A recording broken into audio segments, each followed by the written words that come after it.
एक तो सभी लोग सूचना ग्रहण करेंगे, 2-3 सूचनाएं हैं।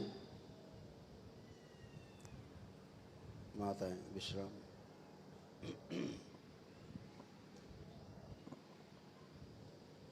दो तीन सूचनाएं हैं। एक तो ये कि जो दरबार ने जो निर्णय लिया था,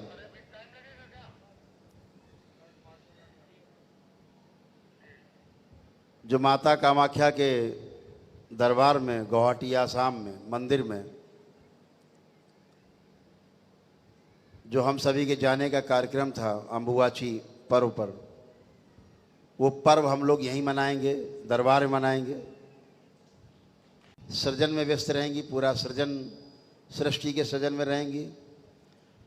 तो हम लोगों ने जो वहाँ ना जाने का निर्णय लिया है वो इसलिए कि माँ कामाख्या के वहाँ दरबार मंदिर में अंदर परिसर में माँ के सामने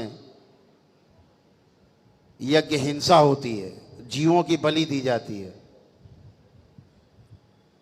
जहाँ बकरे कबूतर भैंसे काट दिए जाते हैं, निरीह जानवरों की हत्या होती है। माँ किसी की बलि नहीं चाहती। ध्यान रखें, जो भी यह कुकृत्य करता है वो नरक में जाता है, महानरक में। सारी बलि दैत्य को जाती है। आप ये बलि जो देते हैं दैत्यों को देते हैं, आप जो आपको उल्टा चढ़ के खाते हैं,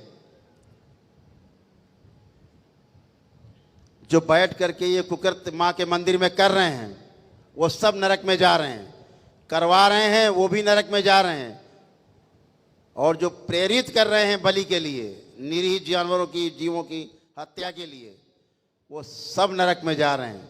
पूरा परिवार सब नरक में जा रहे हैं, कभी मुक्ति नहीं मिलेगी। ध्यान रखें। इसलिए इस जीव हत्या का हम सब विरोध करते हैं, एक स्वर से विरोध करते हैं।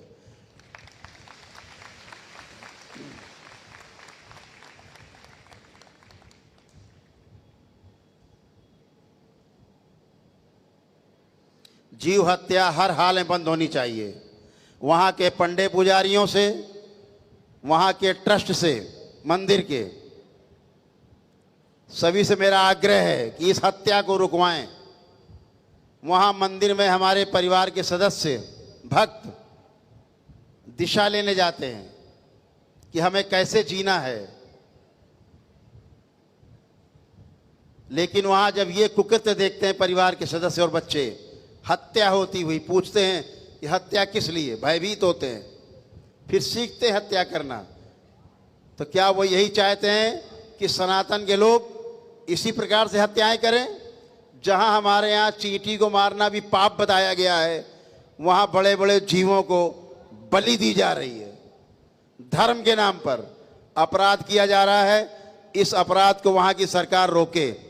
वहां के मुख्यमंत्री जी से मेरा आग्रह है, आप भी वहां दर्शन करने जाते हैं, या तो आप कहें कि आप भी उस कृत्य में, बलि में शामिल हैं, या फिर उस बलि प्रथा का विरोध कराएं और उस बलि को वहां बंद कराएं, जो वहां पर मानवता को शर्मनाक करने का काम होता है और धर्म के नाम पर अपराध किया जा रहा है और लोग नरक में जा रहे हैं।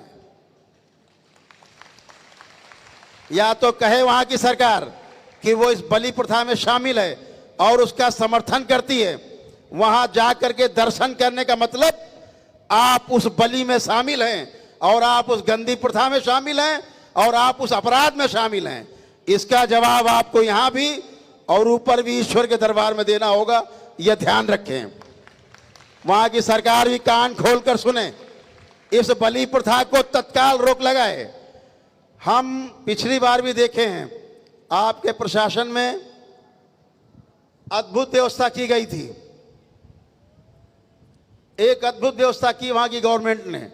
कोई भी मीट मांस पूरे परिसर में कभी नहीं बिक पाया। पूरे 4 दिनों में सड़कों पर मांस, मीट और हड्डियां बिखरी रहती थी पूरे परिसर में, चारों ओर सड़कों पर 5-5, 6-6 किलोमीटर तक किनारे किनारे सब मांस की दुकानें हुआ करती थी। सब पिछले वर्ष के जो महापर्व था, अम्बुबाची महापर्व, वहाँ की गवर्नमेंट ने रोक लगाई थी। एकदम शुद्धि, पूरी सफाई रही, एकदम सात्विकता रही, उसकी हम भूरी भूरी प्रशंसा करते हैं। लेकिन आपसे आग्रह करते हैं कि ये हो रहा कृत्य भी रोका जाए, ये बलि प्रथा रोकी जाए वहां की, ये अपराध है। अन्यथा हम सभी करौली शंकर महादेव दरबार के लोग यहां से लेकर असम तक आंदोलन करेंगे। ये बात वहां की सरकार कान खोल के सुन ले, वहां का मंदिर प्रशासन कान खोल के सुन ले, पंडे पुजारी वहां के कान खोल के सुन ले। ये अपराध वहां बंद करें, बंद करें और बंद करें। जीव हत्या बंद हो, जीव हत्या, जीव हत्या, यज्ञ हिंसा, यज्ञ हिंसा। ये कहना चाहता हूं फिर से, अपराध बिल्कुल बंद होना चाहिए मंदिर परिसर में। निरीह पशुओं की हत्या बंद होनी चाहिए, अन्यथा दरबार आंदोलन के लिए तैयार है, मां को पवित्र रखने के लिए तैयार है। मां को पवित्र रखने के लिए, मां को प्रसन्न रखने के लिए दरबार कुछ भी करने को तैयार है। अपराध कर रहे हैं वहां जिससे मां क्रोधित है, मां अप्रसन्न है। पंडे पुजारियों से भी, ट्रस्ट से भी, करने कराने वालों से, बलि के भी, सभी से अप्रसन्न और क्रोधित है। ध्यान से सुने वहां जाने वाले भक्त, कभी कोई बलि ना करे, ना बलि का समर्थन करें, अन्यथा नरक में न तुम्हें और न तुम्हारे परिवार को कोई स्थान नहीं मिलेगा। ध्यान रखना, तुम्हारी 7 पुस्तों को कभी मुक्ति नहीं मिलेगी। यह करौली शंकर महादेव का श्राप है। जो वह बलि करेगा मंदिर परिसर में, महाअपराध है, कभी भी मुक्ति नहीं पाएगा उसका परिवार, उसका वंश कभी मुक्ति नहीं पाएगा। ध्यान रखे, कान खोल के सुन ले फिर से, अपराध बंद करो, वरना कठोर दंड के लिए, मां के द्वारा दिए जाने वाले कठोर दंड के लिए सब तैयार रहो एक साथ। कोई शेष नहीं बचेगा, सबको दंड मिलेगा मां की ओर से। ध्यान रहे, मां कामाख्या यहां विराजमान है, करौली शंकर महादेव में विराजमान है, इस करौली ग्राम में विराजमान है। अगर देखना है वहां के लोगों को, कामाख्या के प्रशासन को, आंखें हो, कान हो, आकर के यहां देखे कि मां कहां विराजमान है।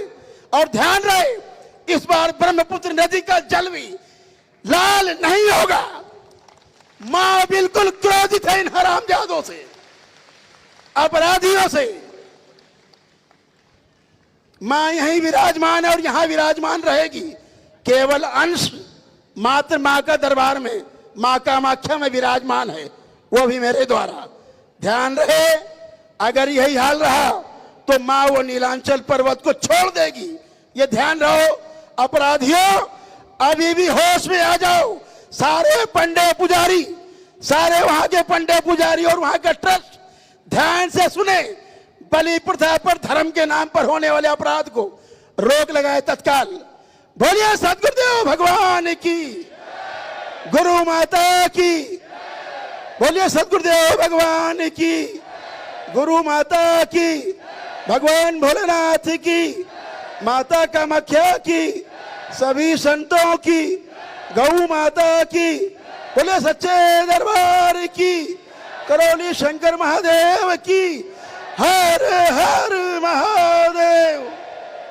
इसीलिए हम लोगों ने बहिष्कार किया वहां जाने का अंबुवाची महापर्व में कि मां क्रोधित है, मां को इन लोगों के कारण शर्मसार होना पड़ता है। तो जब तक बलि प्रथा वहां की बंद नहीं हो जाएगी मंदिर के अंदर, तब तक करौली शंकर महादेव दरबार का कोई भक्त उस परिसर में प्रवेश नहीं करेगा। यही मां विराजमान है, खूब पूजा अर्चना करिए। आपके घर में विराजमान है, घर घर में विराजमान है, सबके हृदय में विराजमान है, खूब पूजा अर्चना करिए। लेकिन बलि प्रथा का विरोध हम वहां ना जा करके करते रहेंगे। बोलिए सद्गुरुदेव भगवान की।